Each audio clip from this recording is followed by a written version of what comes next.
What's up, guys? Hope you're all doing well today. And look, we've got a bit of a random video today for you guys, but um, I've never seen a Falcon and the Winter Soldier until now. When it came out, I only saw the first episode. I remember watching it, and it was like really late one night, and I watched the first episode. I liked it. I fell asleep, went to bed, and I just never continued it. Not because I didn't like it, I just never got around to continuing it. But me and my special lady went ahead and watched The Falcon and the Winter Soldier. I was trying to catch her up on all the MCU stuff, and the only thing we have left is Eternals. But Falcon and the Winter Soldier, I was able to watch the whole series, and man, am I happy I did because this is such a gritty show. I mean, it's probably the grittiest MCU show so far. I mean, there's gritty things in all of the shows. Maybe not Miss Marvel or She-Hulk as much, but in the rest of them, there's some gritty stuff. But this one, I think, is one of the most, if not the most um, grounded show, and we get to see the progression of what happens to Sam Wilson as he gets the shield. What's he going to do with it? He can't handle it at first, so he donates it to the museum, the Captain America Museum. And then the people suddenly decide, the government, they suddenly decide, you know what, we need to give this shield a face. We need to give it to somebody. We need a new Captain America. So guess what? Wyatt Russell comes in as the new Captain America. It's very short lived, but he's like a short fuse. This guy. When we first meet him, he's getting interviewed. I think it's easy to say that he's very likable at first. I mean, I personally really liked his character in the first episode or two that we have him in, episode 2 and 3, when he's offering them a ride in the back of the truck. They don't want to take it. I think eventually they do, but then they get out a little early. Maybe not. I don't know. But yeah, I remember that, and that was something that I thought was very likable with this guy. As the show continues, we realize that he has a very short fuse and an anger problem and a big ego.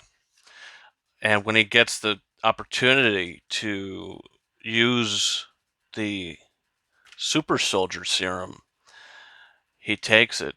Zemo smashes all but one, and you know Wyatt comes in. A U.S. agent comes in, and he takes the damn serum and ends up murdering one of the guys pretty violently with the shield, which I thought was really powerful. And from the whole show, I think this guy is probably the biggest, uh, best new character to come out of it, and to come out of any of these MCU shows. I think the U.S. agent uh, is really good, and I think he's really well written, and you love to hate him.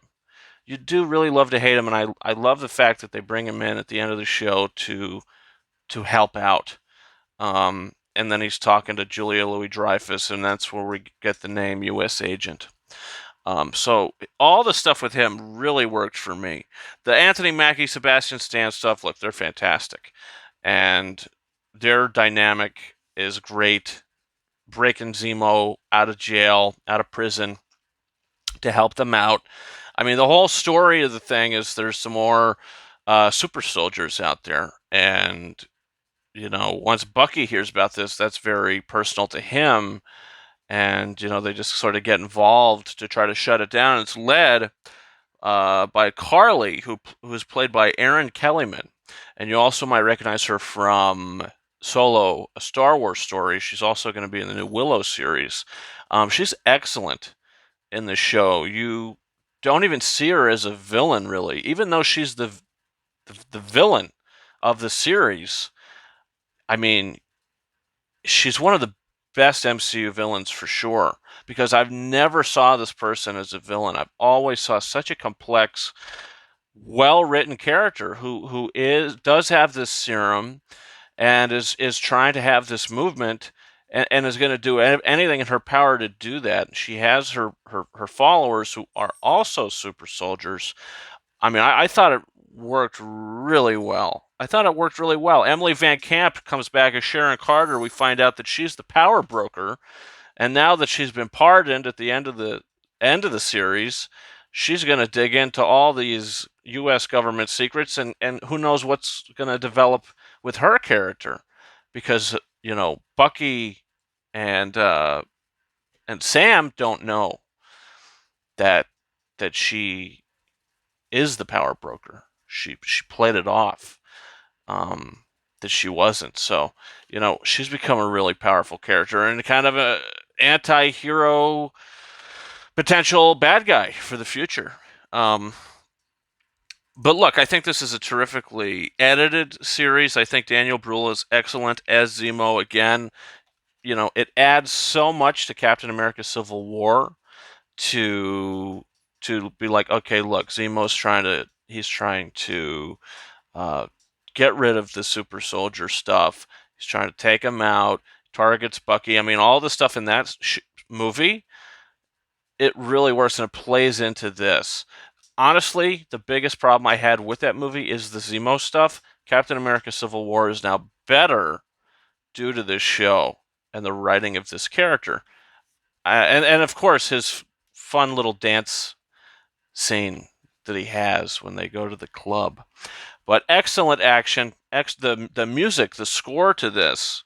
Who did the score to this? Do we know? Whoever did it did an excellent job, and they also used some of the music from Henry Jackman from Captain America: Civil War. A lot of those music cues are played throughout the show, and I love that they keep that with the continuity. I think that's incredible.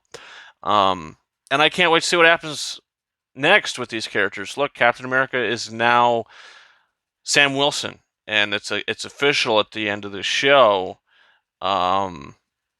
So when they do the next film, New World Order, I'm very excited to see how the world is coping with Sam being Captain America, because this show is very much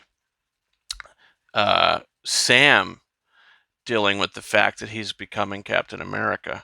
I think the new movie will be about the world coming to terms with Sam Wilson becoming Captain America. He has an excellent monologue at the end of the series when he's being interviewed and talked to. I think it's really powerful stuff. And I can't wait. And we'll see Bucky. Looks like we'll be seeing him next, and U.S. Agent, and Veronica. Is that her name? V. Julia Louis-Dreyfus. We'll be seeing them all again in the Thunderbolts.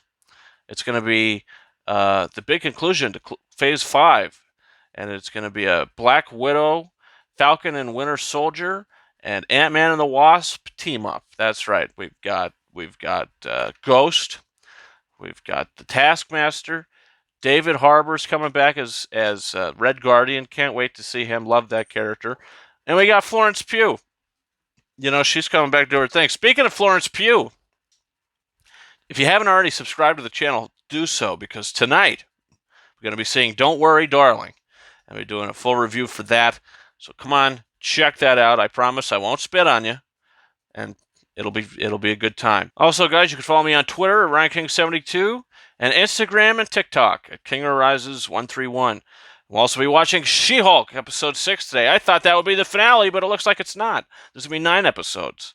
So I'm kind of happy that it has a little more time to breathe, because the episodes have been so short.